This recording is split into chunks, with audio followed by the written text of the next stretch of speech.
What's going on, you guys? Welcome back to the channel. It's been a couple of days since I worked on the CRX build. I've been jumping around working on my friends' cars here and there, and I was talking about how I was waiting for the last piece to the puzzle to come in, which are the header. I needed the header so I could modify the subframe and then paint the subframe and then plant the engine permanently in place. Had a subscriber hit me up on Facebook and said, hey, I got a header that I don't need anymore, and I will let it send it your way if you can make use of it. And he sent it over, and it took a little while, especially during this whole quarantine COVID-19 deal, and the header finally got here today.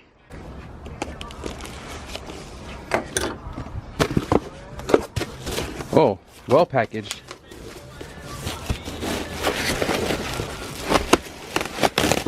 That's cool. Haha, two-piece. I didn't know that.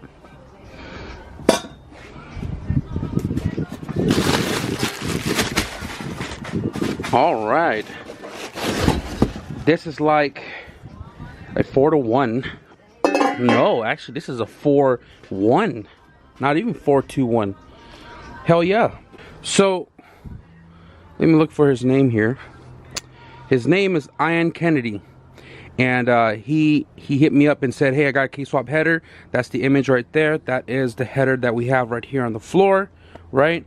And he was like, yo, figure you can use it if you're going to go K in the Time Attack CRX. And I was like, heck yeah, you know, I'm going K series. Sent him a picture, and then he was like, I don't need it anymore because I went turbo. That's freaking awesome. Check it out. Sick ass color, right? He was like, I want to send it your way because I know you can make use of it. And again, I appreciate this header because this helps the budget part of things, and we're definitely going to put it to use. We're definitely going to try to install it today and get that engine in here. Right here we got the spring. This is the spring that is supposed to hold these guys together so it doesn't separate. I think the other one's a bolt. That one's a bolt. So the engine is going to come out a couple of times because of measuring the header, dropping it, grinding down the subframe, and not getting all of the burrs, like, you know, caked up all over the engine. So drop it, measure it, drop it, cut it, the whole bunch of you know, just getting everything to fit perfectly. And once we're looking good with the clearance on the header, we'll paint the subframe and we're gonna plant the engine. I don't know if I showed you guys the other day, but I got my hawk pads from JHP USA. One of two packages. I don't know why they haven't sent the other one out yet, but I got the hawk pads HP Plus, very basic for the fronts. Probably gonna run ray bezels in the rear because that's what I have, and I'm probably just gonna run regular blank rotors because I'm not like crazy with this whole racing thing yet, so I don't want to like spend a ton of money.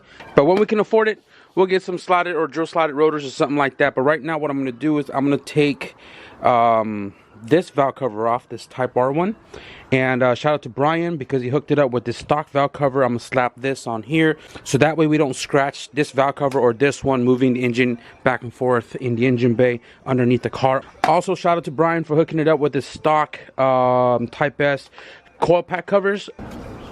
So I got the header bolted on with two nuts, and I most definitely, like I said, gotta modify the subframe. So the transmission right here, this kind of hits the subframe in the EF, so you had to bang the frame a little bit right there. You guys probably remember that in earlier episodes of this build. So you guys can see with this flat stock kind of mimicking the subframe, you can see two of the runners would be interfering with the subframe. So we have to modify the subframe enough to clear that. I'll tell you guys one thing. This is a lot sketchier than I'm used to because we have the header in the way. And normally I have the brick right in the middle behind the subframe and jacking it up from the center.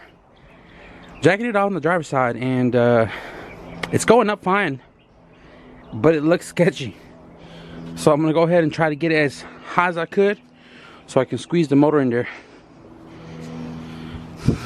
Guess I won't know until I try, yeah?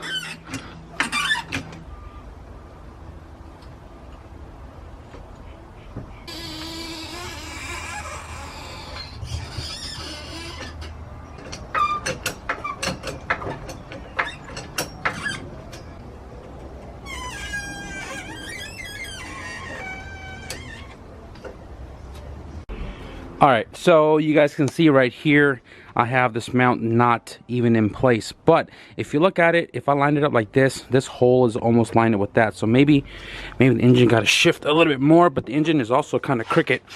But I'm just trying to get a general idea. So that's almost straight. That is almost straight. So this gives me a general idea on the subframe of where the header is going to be sitting. So if I'm looking at it, I'm gonna have to modify the hell out of this, right? And looks like I'm gonna have to modify this one. So it looks like we're about an inch, and almost an inch off. I'm guesstimating here. So this I'm gonna modify like an inch back. So I'm obviously going to trim this so that way I don't cut out too much, right? Probably something like that. And then this one looks like it's going to land somewhere here. Hopefully I can still retain that bolt hole, right? So it looks like a bird. All these guys I'm going to cut out.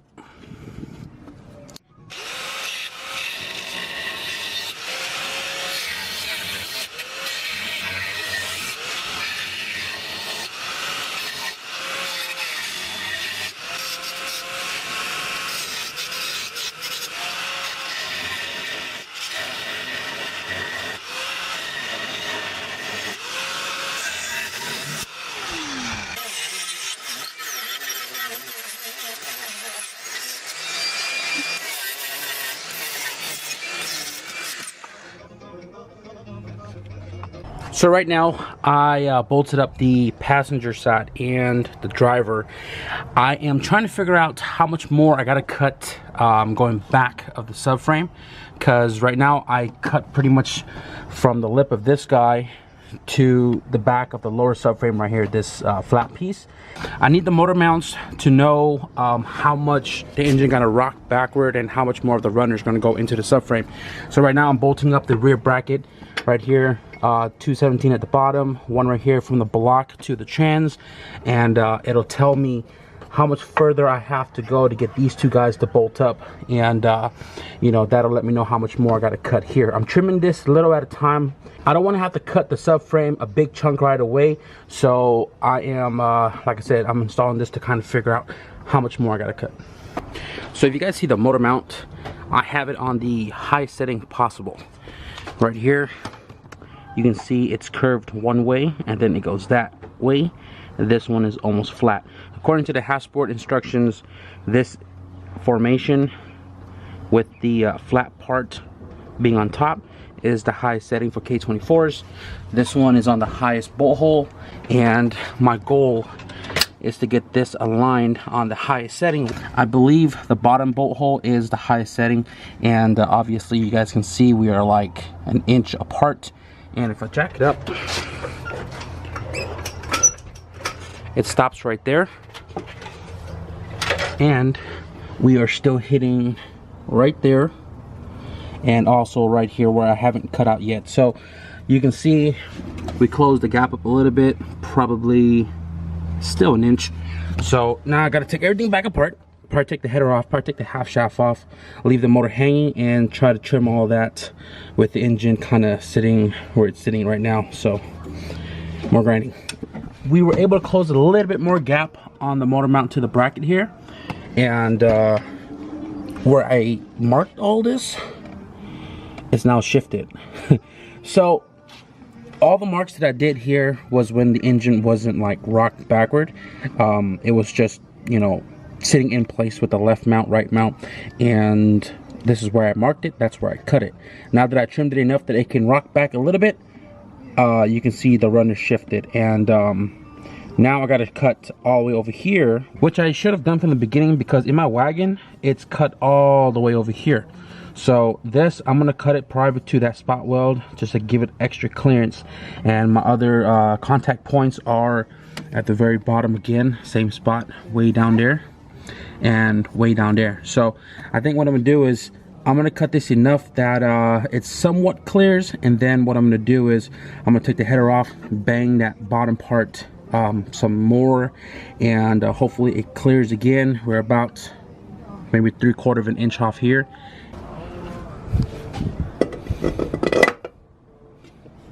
You can see the intake manifold looks like it's going to clear perfectly fine, right? You can see the fuel rail sticking up pretty high. But if I end up using the SIR hood, that's not a big deal. Now, it is important that if you cut your subframe to this extent, you see how I cut the bottom and then I folded it in. You can see this is where it originally sat. And I slid it on the bottom, hammered it in, hammered it backward to give me a lot of space right here. And I trimmed this a little bit more, trimmed a little too much here. I'm gonna lay beads on beads here to fill this back up, but then I'm gonna flap disc it back. Before I weld it, I'm gonna put the engine back in, and I'm gonna see if it fits. And crossing finger, it does. So we can weld it, prep it, and paint the subframe.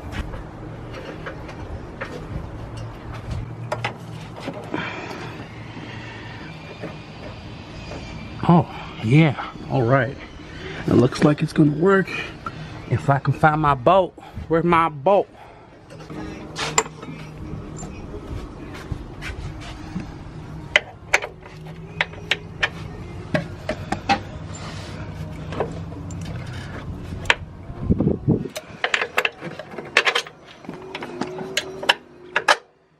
All right.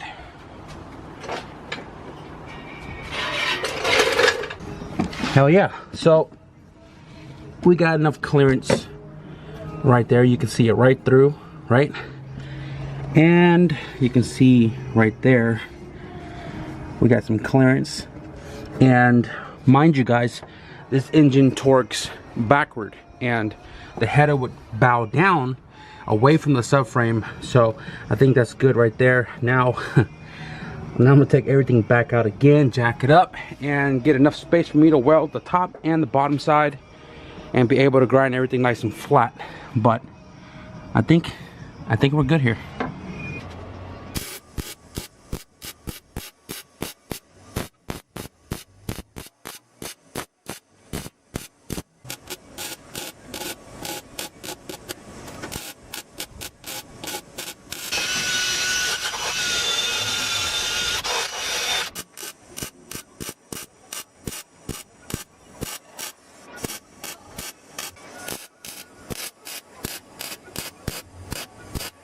So right now I'm running my setting on 5D, somewhere there.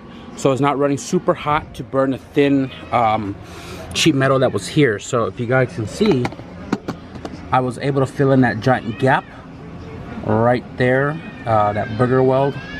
I just pretty much aimed the gun under and ran it a little hot to let it droop the metal, and then pretty much kept doing it like back and forth until it cover up the hole, and then I ran it hot to fill it in with some more metal, nicely reinforced.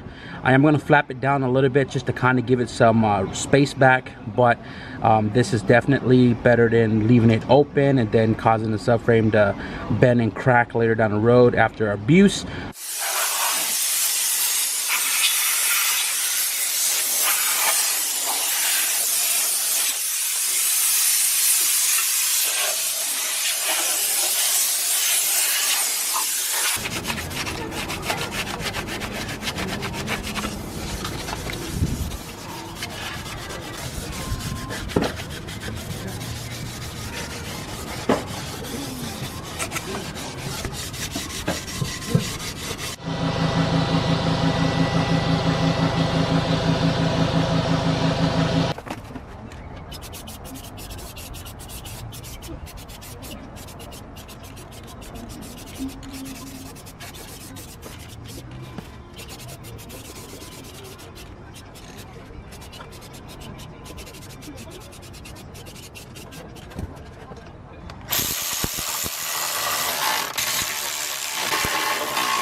Alright guys, so I finished a little while ago. Got the engine 100% mounted in place.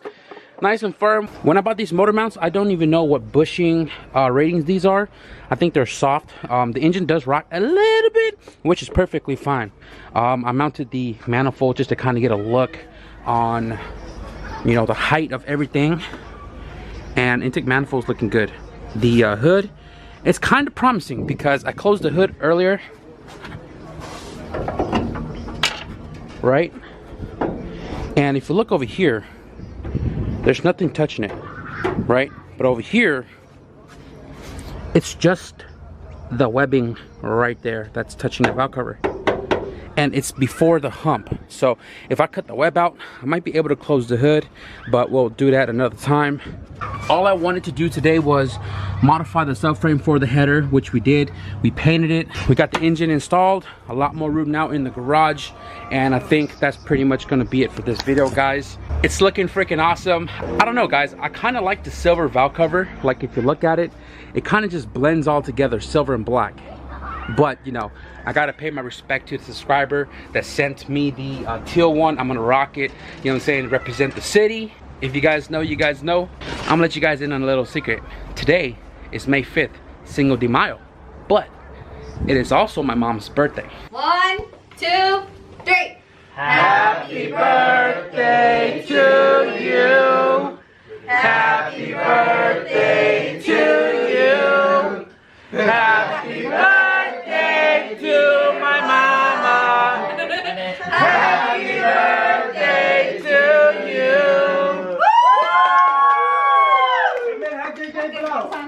Okay. Mansan.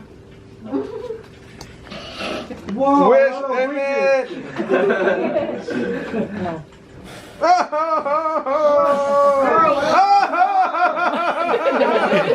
More! One more! Okay, open your present. Guys, you're gonna be seeing this video a little bit late, so if you guys could please leave a belated happy birthday to my mother. But that's gonna wrap it up for today's video, guys. If you enjoyed this one, be sure to give the video a thumbs up. And if you guys want to stick around for everything else to come, because now we got the engine in place, that means everything else that I have in the garage is gonna be installed. Be sure to hit the subscribe button, flick up the notification bell. We upload 3 times a week, guys, so you guys aren't gonna be bored. Stay posted for the next update. But thank you guys for watching, and I'll see you guys in the next video. Peace.